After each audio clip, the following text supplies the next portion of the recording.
Working Fans Podcast. Cool. Yep. All right, here we go. Coming down 3, 2.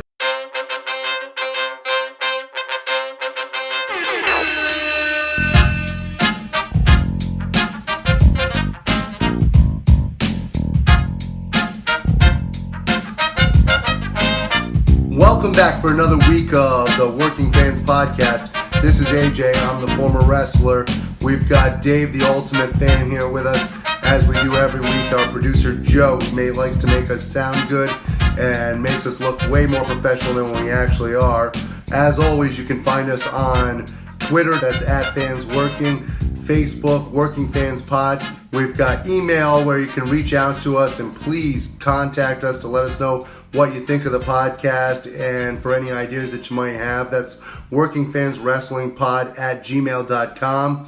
We're on Instagram where you can keep up with us at workingfanswrestling_pod. And then you can now listen to us on all major platforms, including Anchor.fm. We're on Google Podcasts, Spotify, Breaker, Overcast, Pocket Casts, Radio Public, Apple Podcasts, and you can actually check us out on YouTube. Now, it's important when you go onto the Apple Podcasts and YouTube, hit that subscribe button, give us a rating, let us know what you think so you can help us out and we can continue to do what we love and bring you guys in as fans. Guys, we're back with the 5-3-1 where we bring our top 5 list on a particular subject, debate it down to a top 3 list, and then we pick a top 1 from that. This week, we're doing the top 5 defunct companies. Give you guys an idea of kind of what I'm looking at. I started off with WCW, and then I went even further back, Jim Crockett Promotions before that. I got ECW, I got WCPW, which is What Culture Pro Wrestling out of England, and then I've got World Class Championship Wrestling. Dave, what do you got? Well, I also have World Class Championship Wrestling. I got UWF Mid-South, one of my favorite promotions.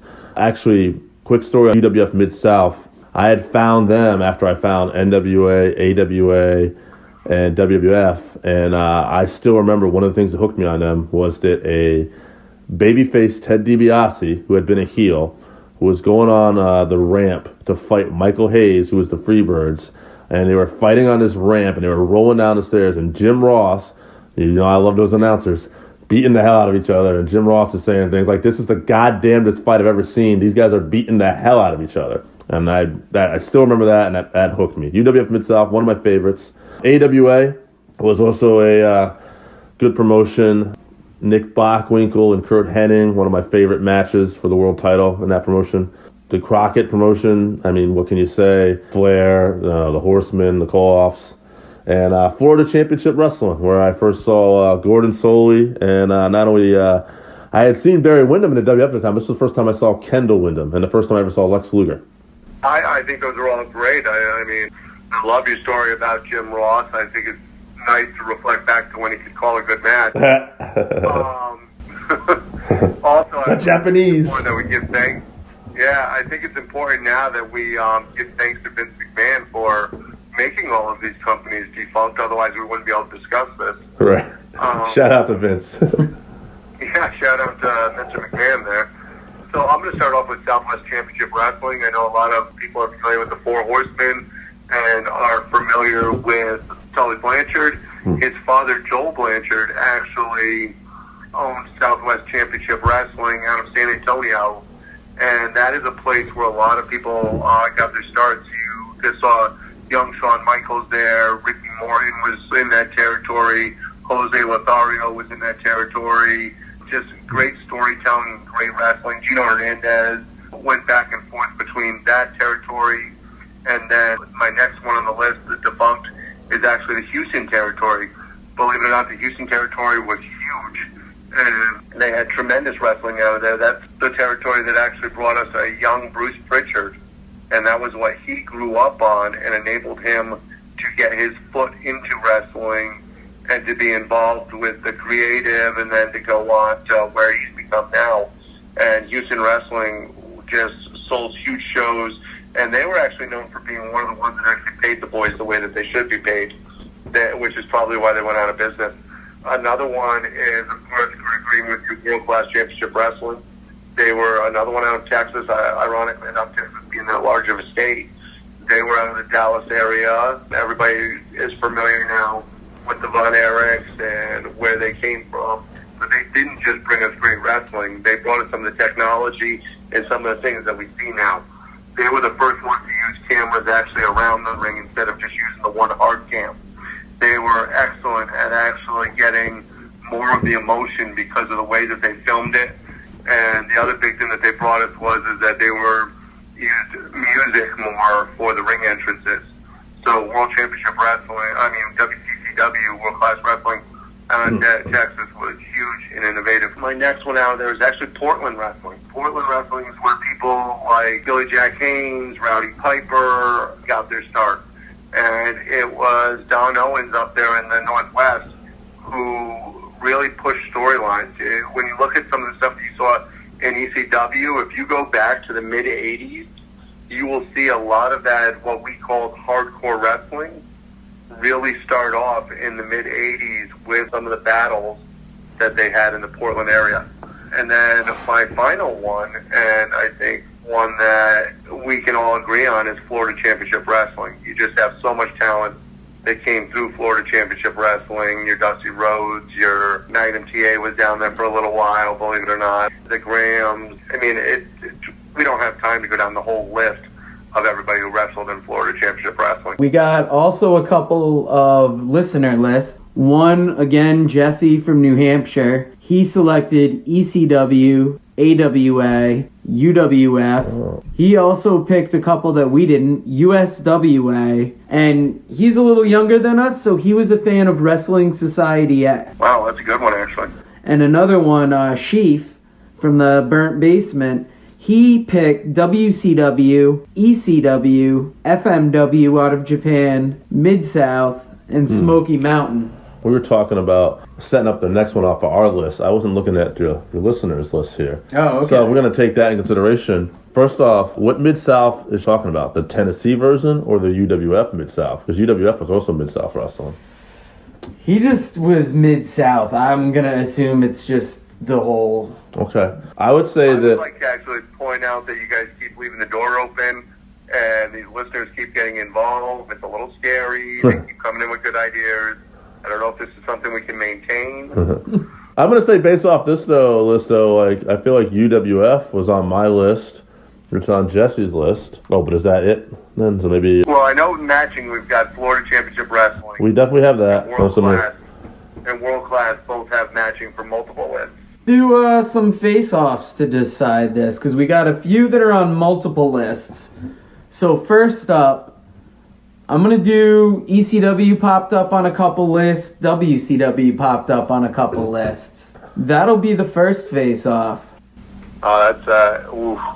Well, WCW made the biggest hit, there's no doubt. WCW brought us the NWO. But I'll make the argument for ECW, just say in terms of passion, like ECW DVDs came out years later and skyrocketed in sales and did better than anything that was like current for like WWE when they were producing their own video collection. Yeah. So that fan base, there's still people like in Impact Wrestling in the last year or two to do like ECW tribute shows. So you could argue, okay, so the fan base and the legacy of ECW definitely lives on, but an overall impact is really no arguing what WCW did. However, here's where I am going to argue.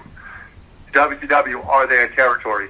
Well, that's an interesting point, right? Because this is territory promotions, right? So this is just defunct promotions. Whereas ECW actually was a regional base down in Philadelphia, was WCW actually regional based? So I guess the question is, well, Joe's saying it's just defunct promotions. If it's just defunct promotions, then to me, there's no greater impact than WCW. Yeah, if it's defunct promotion, you got to put WCW on there. I just didn't think of them in that way. That's my bad.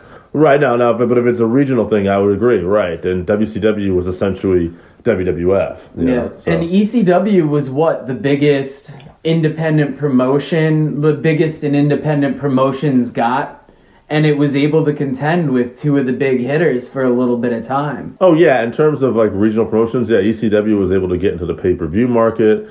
They got on national TV temporarily. I mean, unfortunately, that's kind of where they started to self-destruct. But, I mean, they did have a rabid fan base. It's just, I think the promotion might not have been... Go ahead. But if we're just calling it by promotion, WCW was the largest promotion in the world in 97 and then was dead by 2001. Right. Well, that's interesting, too. So, like... So would you say ECW had a longer run than them? Or it was about the same amount of time? Yeah. Right? So I would give WCW the win on this one. Yeah, it's not technically a longer run because WCW started in the 80s, whereas ECW didn't start until, 93? Yeah.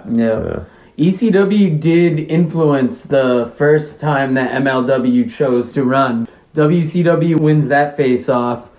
Now, for the second face-off, it's going to be Crockett Promotions versus Florida Championship Wrestling.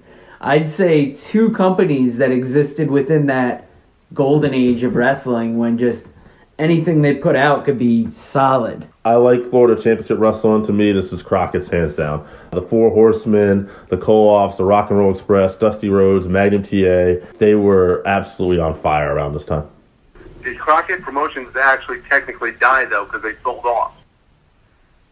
Well, what did Florida Wrestling do? Florida Wrestling just closed its doors and went out of business, went bankrupt. Right. So the Crockett's were smart enough to get paid. You know? I mean, maybe... The difference is it was never actually called Crockett Promotions. Would it be... It was called the NWA. I was going to say, would it be better if we called it maybe Mid-Atlantic? Maybe that's more what I'm thinking of? Yeah, that makes more sense. If you want to do Mid-Atlantic, I mean, I hate to be, worried about the titles, but if you're going to do that, you just have to go by what it's actually called. Well, then... Technically Crockett Promotions, but because we're not calling it, Heyman Promotions when we talk about ECW. Right. True. So, yeah, okay. Well, that's a very good point then. But I will go with Mid-Atlantic then. Yeah, no, Mid-Atlantic was tremendous. And absolutely, I agree 100%. Mid-Atlantic will go over Florida, even though Florida gave us a wealth of talent. I mean, you talked about it earlier, but Kevin Sullivan, Mark Lewin, Bob Cook came out of Florida.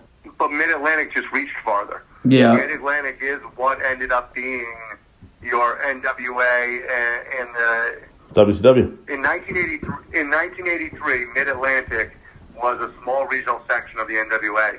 By the time you get to 1987, 86, 87, Mid-Atlantic is what you think of as the NWA.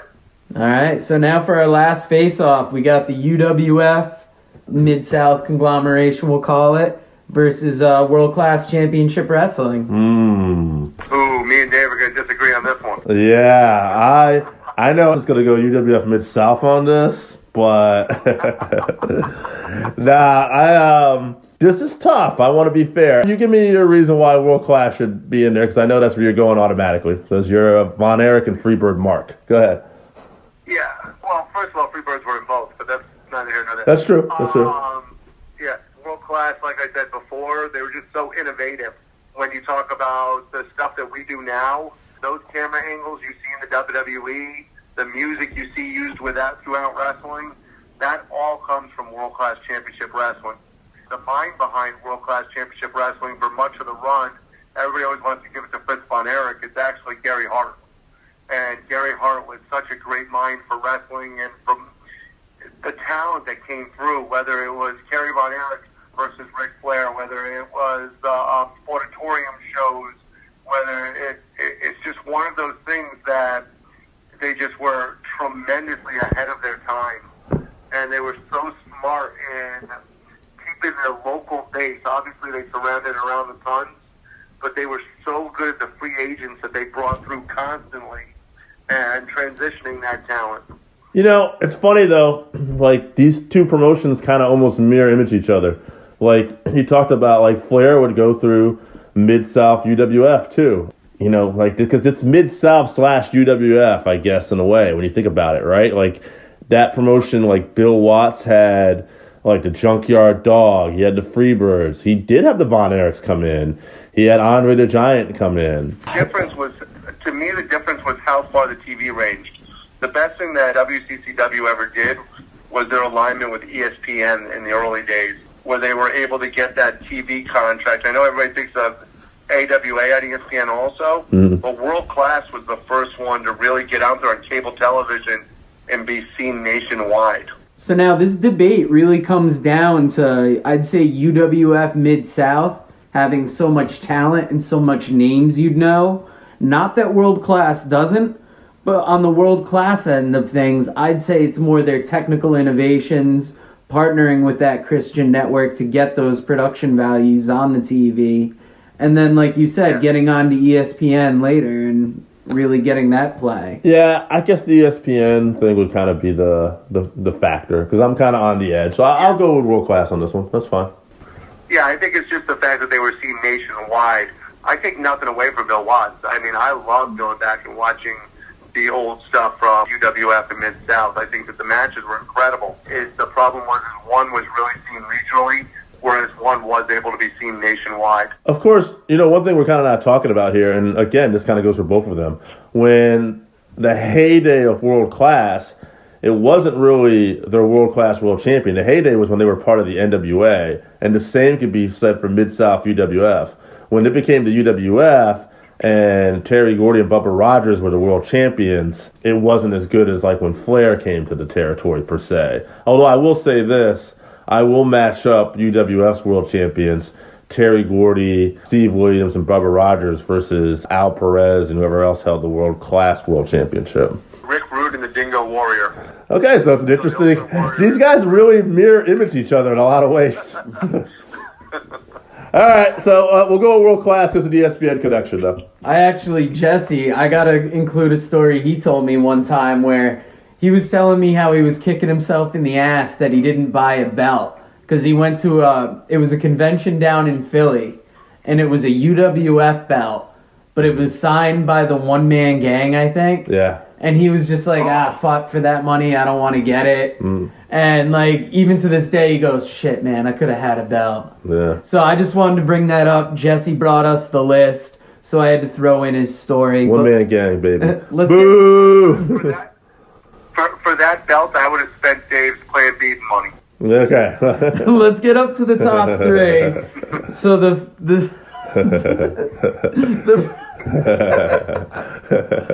all right. The promotions we ended up with were WCW, Mid-Atlantic, and WCCW.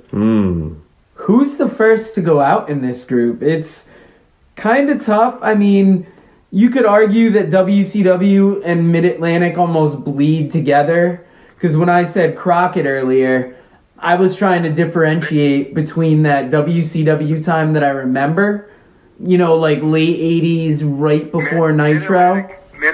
To me, Mid-Atlantic is cut off in 85. I think it goes a little further than that, though. Yeah, I guess you could go into 86, but I'm pretty sure they stopped calling themselves Mid-Atlantic in around, it's got to be somewhere 85. And that might be where it gets kind of muddy, because, when they start merging, you see things. So, who goes first? WCW, Mid-Atlantic, or WCCW? So, what's the criteria here, then, I guess? The biggest impact... I'm just saying, like, top 5 defunct promotions. It doesn't necessarily have to be Impact. No, I know. Almost like a favorite. Well, if we're going for personal favorite... So, I was going to say, to me, I would eliminate Mid-Atlantic first, and then go WCCW versus WCW. And the reason why is because there is the muddying of the water there. Okay, but... Yeah, because most of the people that were in Mid-Atlantic... eventually made their way back to WCW. All right, that's fine. All right, we'll move on. Like that big Paul Jones push. I mean, I do like both periods of it because Mid-Atlantic, it almost feels like the more classic WCW, where sometimes if you say WCW, people are going to think Nitro, the 2000s. Yeah. Well, I guess what I'm saying is, too, like, if we're looking at, like, best promotions of all time, do you talk about a company that had the biggest impact, but it also had a very short stint on top? So I guess what I'm saying is, you know what I mean? I think it's however you could qualify it in an argument. Like, I would argue WCW over Mid-Atlantic because Mid-Atlantic I have a historical appreciation for, but I grew up with the late 80s WCW Saturday Night, and I would consider that more the standout for me. Yep. even though, like, I've got the Mid-Atlantic House DVDs that Cornette released, and they're amazing. Right. But for me, So here's the thing WCW is about where it's at. Here's the thing about Mid-Atlantic 1982-83. If you watch Mid-Atlantic from 82 to 83, you're basically watching the WWE, what's going to be the WWF of 1984, 85. They took a lot of their talent from that Mid-Atlantic area, your Rowdy Pipers, your Sergeant Slaughter, your Bob Orton, they come from that area. Those are the people, Greg Valentine, Tito Santana, Jake Roberts. Those are guys that came out of Mid-Atlantic that by 1984-85 are your Intercontinental Champion, your main event at WrestleMania, the list just goes on and on. So Mid-Atlantic definitely had an impact. All right, so between WCW and WCCW, who takes the top spot? I got to go with WCW. At the end of the day, they had a bigger impact. And as much as I didn't love World Class, like, honestly, not even talking about the NWO period, some of my favorite WCW wrestling, if we're looking at, like, favorite, I mean, we're talking the Steiner Brothers, the Road Warriors thing with the flat top. I know most people love Crow Sting. Midnight Express. Yeah, Midnight Express. And actually, that was probably Lex Luger's best area. Like, he was never the same after that time period. But, yeah, that whole time period for WCW was pretty good. Flair Funk, obviously, too. Okay, so I know you're expecting me to argue WCCW, but I think you're forgetting that when it came to WWF versus WCW, I was WCW all the way. Sure. And I still consider WCW to be the greatest promotion of all time. All right, guys, so we're ending this week with WCW on top. Once again, thanks to Sheaf from the Burnt Basement for sending in your list, and Jesse from New Hampshire, once again, another solid list. On a personal note, I would like to say thank you to those guys for sending that in. I know I bust their stones because, well, it's what I do. But we love to have the fans get interacted in it, and we love to be able to debunk them. So thank you very much for sending that in. Yep, and AJ, you take care with that snow out there. We're getting ready for it to start falling out this way. So you have a good day, man. Yeah, take it easy, bud. You too, guys. Be careful. Bye. Guys, thank you for listening to the 531 here on YouTube this week. If you like what you hear, you can always find us on Anchor FM, Google Podcasts, Spotify, Breaker, Overcast, Pocket Cast, Radio Public, and on the Apple Podcast where you can subscribe and also give us a 5-star rating. We appreciate you listening. We want your feedback, 531, and if you agree with us, if you disagree with us, we also want you to let us know. And let us know what your 531 would be. Come up with a top 5 and let us know, and we'll tell you why you're wrong. And in order for us to do that, please contact us on Twitter. We're at Fans Working. Facebook page, Working Fans Wrestling Pod. Email workingfanswrestlingpod@gmail.com. It's very important that you actually contact us on these platforms because we want this to be your interactive place to talk wrestling.